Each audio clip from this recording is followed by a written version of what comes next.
Bismillah ar-Rahman ar-Rahim.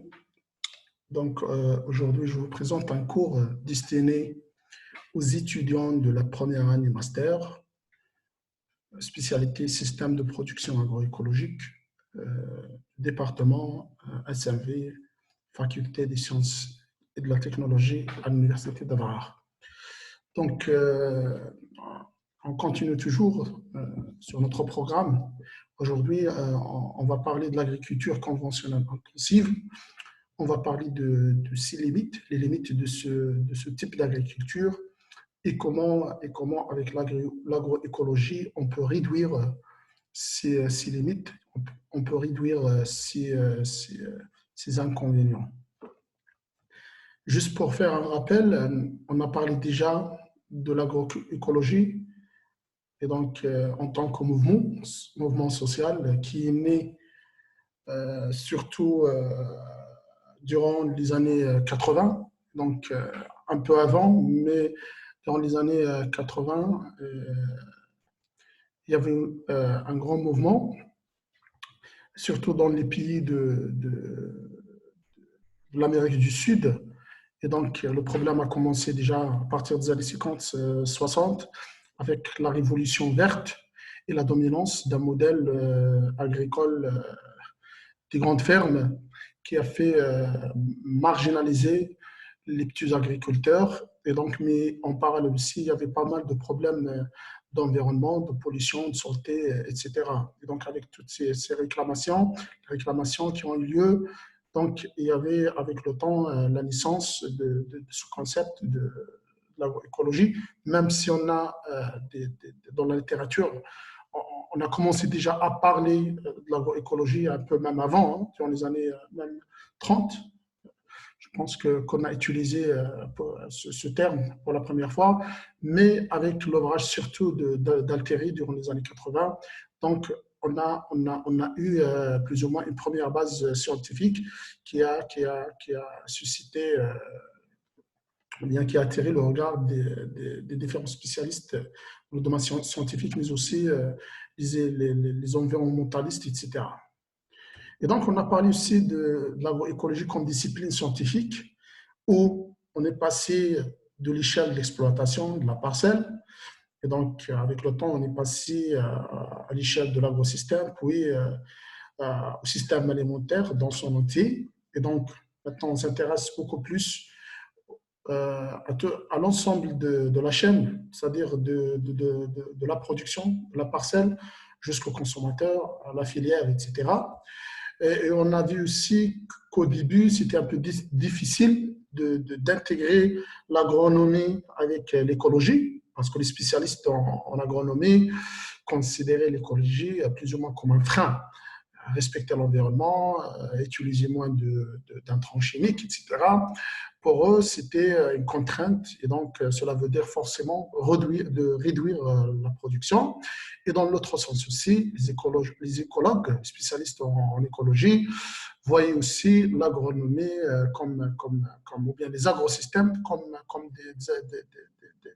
des systèmes artificiels, mais artificiaux qu'on ne peut pas prendre en considération dans les études écologiques. Ça veut dire qu'elles ne répondent pas vraiment aux notions de base ou bien aux principes de base de l'écologie. Donc, c'est des systèmes, bien c'est un agrosystème artificiel pour les écologues au début n'était pas forcément ne méritait pas forcément d'être étudié par les spécialistes en écologie. Donc, on a commencé déjà à parler des pratiques, quand on entend des pratiques, c'est-à-dire les différentes techniques utilisées sur terrain. Et donc, toutes ces définitions ont été synthétisées, ou bien synthésées, pardon, synthétisées par Wiesel dans son article que vous pouvez consulter. Donc, et avoir un peu plus de détails sur tous ces aspects-là, avec aussi un peu de l'historique, etc. Donc, toujours comme on rappelle, on a parlé d'Alteri et son apport aussi, qui est l'un des fondateurs de cette discipline-là. Et donc, durant les années 80, il a écrit son ouvrage très célèbre sur l'agroécologie. Mais par la suite aussi, il a proposé un ensemble de principes d'action, et donc auquel toute pratique agroécologique doit répondre, c'est-à-dire une pratique agroécologique doit répondre au moins à un principe d'action pour altérer, bien sûr. Ces principes sont premièrement le recyclage de la biomasse, deuxièmement, garantir les conditions du sol, troisièmement, minimiser les pertes de ressources générales, généralement, mais plus particulièrement les ressources en eau, et quatrièmement, favoriser la diversification génétique, et cinquièmement, permettre les interactions et les synergies biologiques à l'intérieur de l'agrosystème. Donc aujourd'hui, on va prendre un exemple de pratique, voir un peu comment l'agriculture conventionnelle intensive, elle peut avoir des inconvénients donc, sur la nature, sur la santé humaine, etc. Et comment l'agroécologie peut réduire, peut atténuer ces effets. Donc, on prend l'exemple de l'agriculture maraîchère intensive. Et donc, généralement, les légumes et les fruits représentent une portion, bien une composante majeure, importante de l'alimentation humaine. Et donc, on aura forcément besoin de grandes quantités en matière de produits maraîchers. Et donc, généralement, dans l'agriculture conventionnelle intensive, donc on pratique les cultures ou bien on pratique la monoculture, ça veut dire souvent une seule culture sur la parcelle ou bien même sur l'ensemble de l'exploitation. Ce type d'agriculture aussi est caractérisé par une utilisation, c'est une caractéristique majeure, bien très importante, c'est qu'on utilise beaucoup de pesticides. Et donc, pourquoi beaucoup de pesticides? Parce que souvent, on a des ravageurs, on a des maladies, on a beaucoup de problèmes. Et donc, pour lutter aussi, parfois, c'est des produits plus ou moins préventifs, c'est-à-dire anticiper déjà les problèmes, ces maladies. Et donc, on utilise beaucoup de pesticides et la conséquence, c'est qu'il y a beaucoup de problèmes phytosanitaires qu'on va voir par la suite un peu plus en détail avec quelques exemples. Avec aussi, il y a pas mal d'impasses techniques, des problèmes techniques auxquels on n'arrive pas à trouver des solutions. Mais aussi, il y a des problèmes économiques. Quand je donne juste un petit exemple.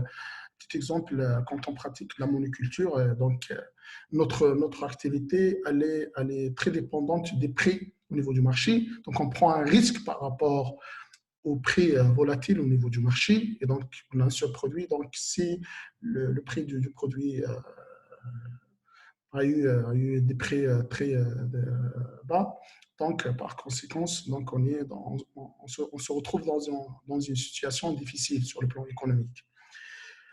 Donc, quand on parle des problèmes phytosanitaires et les impasses techniques, on parle surtout de la santé végétale. Et donc, l'apparition, ce type d'agriculture est caractérisé souvent par l'apparition de nouvelles maladies.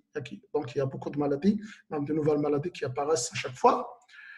Et il y a aussi le problème de beaucoup de questions qui se posent par rapport à la qualité du produit.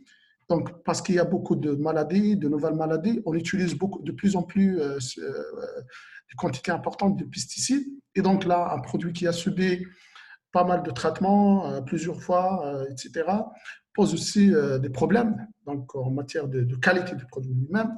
Et à travers le produit aussi, on a pas mal aussi de problèmes par rapport à la santé humaine. Le consommateur, quelqu'un qui consomme un produit issu de ce type d'agriculture, donc il y a pas mal de problèmes aujourd'hui, pas mal de maladies chroniques, cancers, etc. Beaucoup d'études ont prouvé qu'il y a une relation directe avec l'alimentation. Et donc aussi sur le plan économique, quand on parle aussi de la rentabilité ou bien de l'importance économique de ce type d'agriculture, souvent on parle des coûts internes par rapport à l'exploitation, mais il y a des spécialistes qui parlent aussi, ou bien qui proposent aussi de prendre en considération les coûts, ce qu'ils appellent les coûts externes. Ces coûts externes, ce sont les coûts qui ne sont pas dépensés, ce n'est pas de l'argent qui est dépensé directement sur l'exploitation par rapport à la culture elle-même, etc., mais qui est en relation. Par exemple, là, un agriculteur qui utilise les pesticides, il est souvent exposé à des problèmes de contamination ou bien beaucoup de problèmes. Et donc, il doit dépenser plus d'argent pour faire, je ne sais pas, des consultations chez le médecin, faire des traitements, prendre des médicaments, etc. Donc, ce sont des frais, ce sont des coûts en plus. On parle aussi de la santé humaine. Il y a beaucoup de consommateurs qui ont eu des problèmes de santé à cause de l'alimentation. Et donc, il y a beaucoup d'argent qui est dépensé un peu loin de l'exploitation agricole elle-même, mais c'est de l'argent qui est en relation directe avec ce type d'agriculture. On parle aussi de problèmes environnementaux. Je vous donne l'exemple, par exemple, le problème de la pollution des ressources en eau quand on utilise des intrants chimiques, engrais et surtout pesticides. Donc, il y a un grand risque par rapport, ça dépend au contexte, mais généralement, il y a des problèmes de contamination de la nappe, de pollution de la nappe à travers les infiltrations. Et donc, ça peut causer pas mal de problèmes aussi par rapport à la qualité d'eau. Mais aussi dans ce type d'agriculture, surtout quand on le pratique sur des grandes surfaces, comme c'est le cas à Adrar, par exemple, dans l'irrigation par pivot, soit avec les différents types de céréales, le blé, orge, etc., mais surtout, par exemple, avec le maïs qui est cultivé surtout en période estivale, c'est-à-dire la période d'été où l'évaporation, l'évapotranspiration sont très importantes. Et donc là, on consomme beaucoup d'eau et on est sur des exploitations qui sont ouvertes. Et donc, il n'y a pas de brise-vent, il n'y a pas de culture en étage, etc. Et donc, l'évaporation, l'évapotranspiration sont au maximum. Et donc, ça, c'est aussi un problème environnemental qu'on peut avoir par rapport à ce type d'agriculture. D'autres problèmes, c'est par exemple les mauvaises herbes. Et donc, généralement, chaque année, il y a des problèmes qui se posent, et même des phénomènes aussi de résistance. Donc, à chaque fois qu'on visite, par exemple, les exploitations de la Grande Maison Vallée surtout, les agriculteurs réclament un peu, ou bien annoncent un peu ce problème. Et donc, cette année-là, ils utilisent un herbicide et l'année prochaine, ce même produit ne sera plus efficace et donc ils seront obligés de changer, de chercher d'autres produits chimiques. Et donc ça, c'est un exemple des coûts, bien des consommations pour des pesticides par hectare. Par exemple, pour un hectare de maraîchage, ça c'est en Europe, c'est des études qui ont été faites surtout en Europe. Donc, un hectare de maraîchage demande un peu plus de 500 € par hectare de pesticides pour faire les traitements nécessaires. Donc, il y a toujours des coûts qui sont là.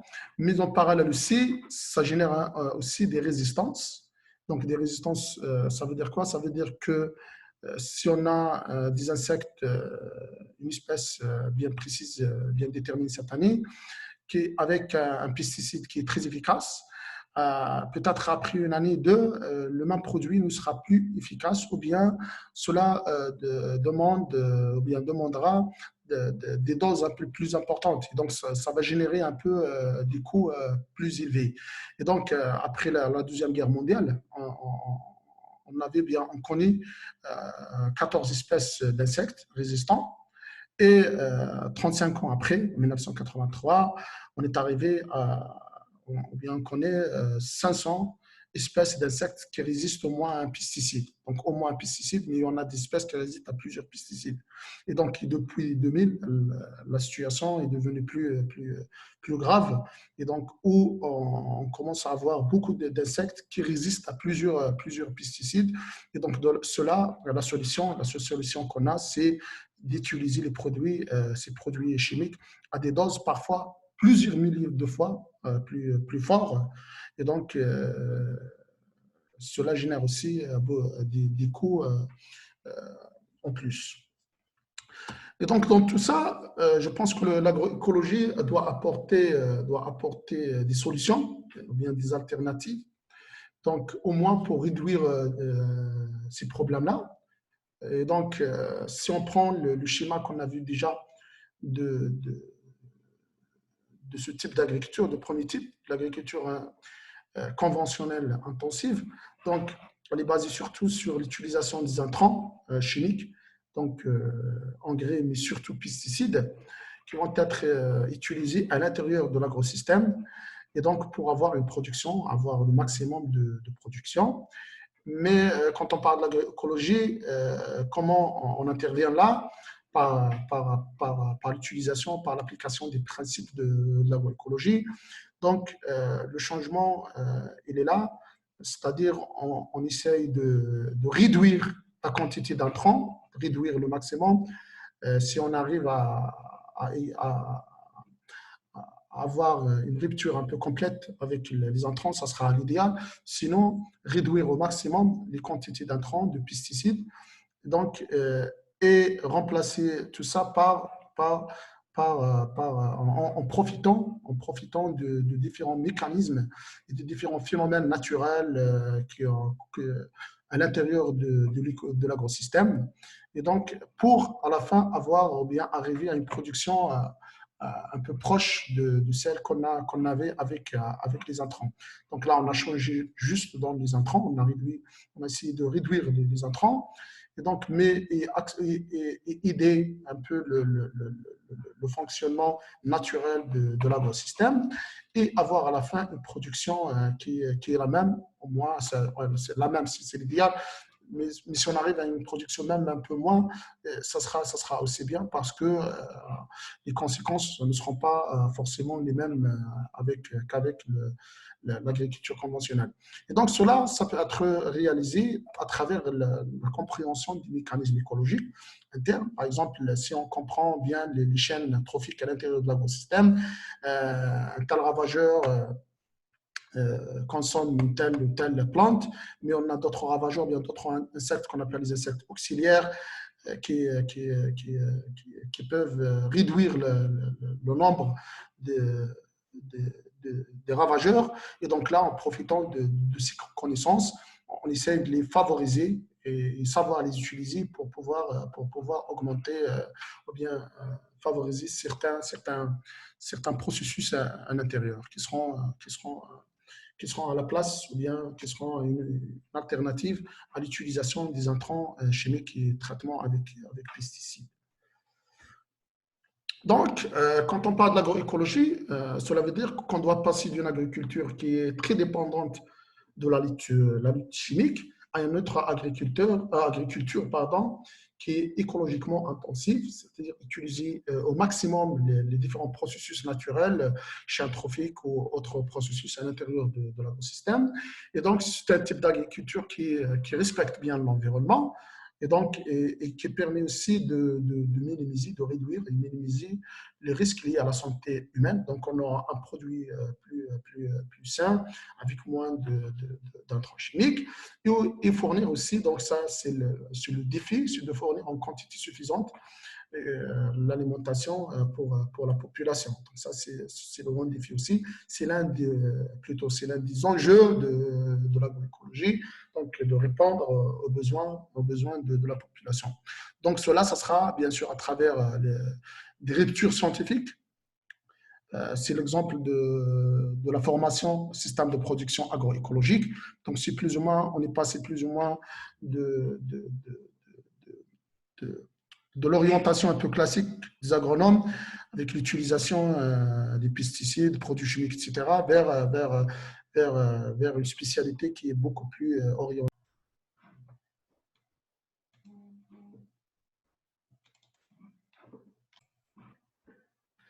Donc, je disais qu'on est passé de, des recherches pour une agriculture conventionnelle intensive avec l'utilisation des produits chimiques vers une agriculture qui est beaucoup plus respectueuse de l'environnement, agroécologique plus ou moins.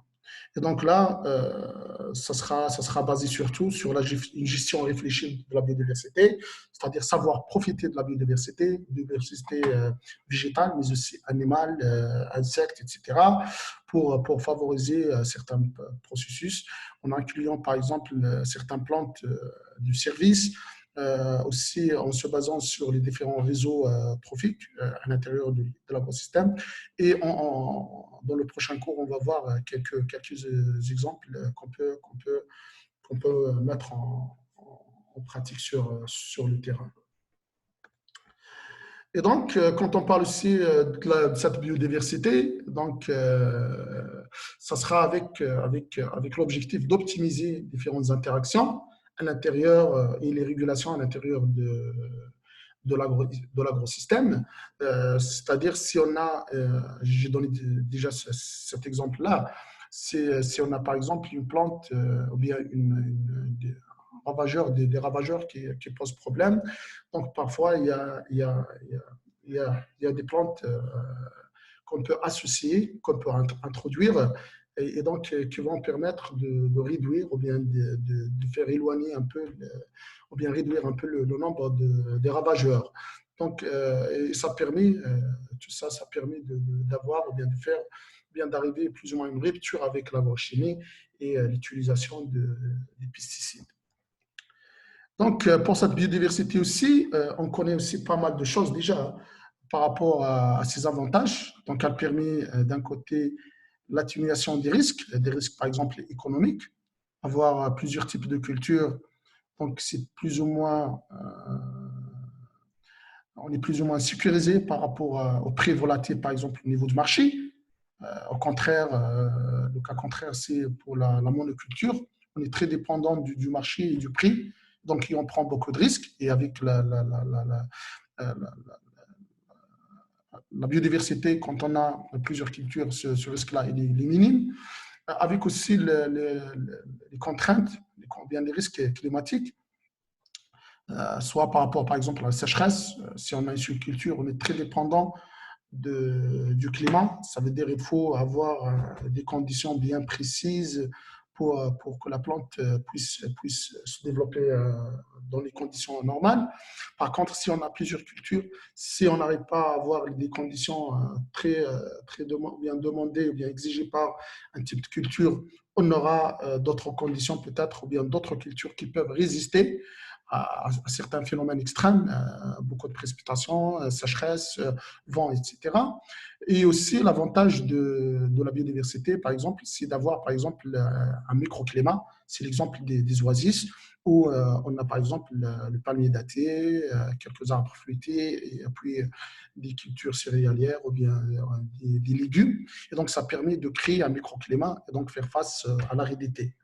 L'autre type de risque, c'est les risques d'érosion, donc le problème des précipitations fortes, très fortes, les averses, ou au contraire aussi dans les zones surtout arides quand il y a beaucoup de vent. Et donc on risque de perdre pas mal de grandes quantités du sol par l'érosion hydrique ou éolienne.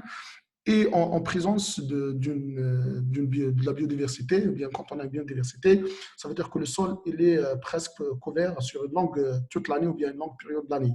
Par contre, si on a une seule culture, une monoculture, après la récolte, donc le sol sera directement exposé à ces phénomènes. Donc là, on connaît beaucoup d'avantages de la biodiversité par rapport à l'atténuation des risques, et on connaît quelques exemples aussi de l'impact des populations sur les dégâts des bioagresseurs. Et donc là, c'est sur ce point-là qu'on doit, que le chercheur ou bien que les spécialistes doivent avancer un peu plus pour comprendre un peu quels sont les différents mécanismes qu'on a à l'intérieur des écosystèmes et quel est le rôle de la biodiversité dans la réduction, bien la régulation parfois aussi de différents phénomènes liés aux ravageurs, aux bioagresseurs d'une manière générale. Et donc, cela permettra par la suite d'avoir ou bien de faire une meilleure gestion de ces bioagresseurs à l'intérieur de l'agrosystème. Et donc, on s'arrête là pour ce cours. Et pour le prochain cours, on va essayer de prendre, ou bien de voir quelques exemples testés dans plusieurs situations dans le monde et pour voir un peu de près comment on peut profiter de la biodiversité à l'intérieur de l'agro-système pour lutter contre les ravageurs ou bien augmenter la production d'une manière un peu générale. Donc, je vous remercie pour votre suivi et au revoir.